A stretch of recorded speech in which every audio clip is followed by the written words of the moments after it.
Hello, my name is Jessica, and for this week's video, I will be talking about the muscles within the chest. Before getting into the muscle groups, I would like to talk about a disease that affects the muscles known as dermatomyositis. Personally, I'm familiar with it because it is something that affects my sister. It is basically an inflammatory disease that attacks the muscles of your body, and it starts off as a rash. Most people get diagnosed as kids, but it can develop as an adult. What it does is it targets your muscles in your body, basically causing them to break down. Meaning, like for my sister's example, they told her that she would never walk because of it, but due to treatment when she was younger, she's thankfully in full remission and living life perfectly normal. There are some treatments. I'm not familiar with all of them. I know steroids is a huge factor with this disease.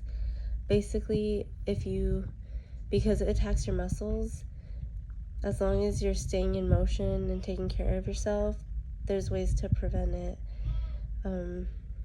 So that's the disease I chose because it's most familiar to me. Anyways, hope you guys enjoy, and now let's get on to the muscle groups. Thank you. To start off with, I'm going to talk about the pectorals.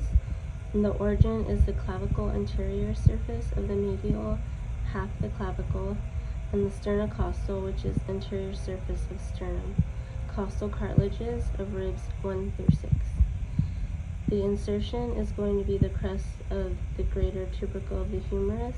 The synergist muscle is the latissimus dorsi, and the antagonist muscle is the acromiodeltoid, the subclavius, the spinal deltoid, and the clavicle deltoid.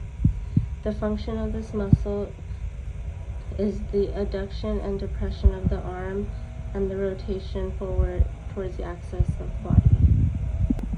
Next, I will be talking about the deltoid, in which the origin is lateral 1/3 of the clavicle and the acromion and the spine of the scapula.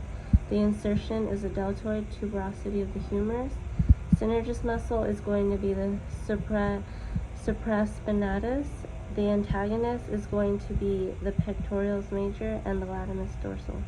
The function of this is arm abduction and compensation for loss of arm strength due to injury, along with flexion and extension. Lastly, I'm going to talk about the stratus anterior. The origin is going to be ribs 1 and 2 for superior, ribs 3 through 6 for the middle, and inferior being ribs 7 through 8 and 9. The insertion is going to be through scapula, and both are antagonists and synergists to the rhomboid muscle. The function is going to be pulling scapula forward around the thorax, which allows for adversion and protraction of the arm. Thank you. Also, really quick, to add to the muscle disease I was talking about, dermatomyositis, I did forget to mention that it is a non-curable disease, but it is manageable. Like I said, it's not curable. Once you have it, but it is manageable. Thank you.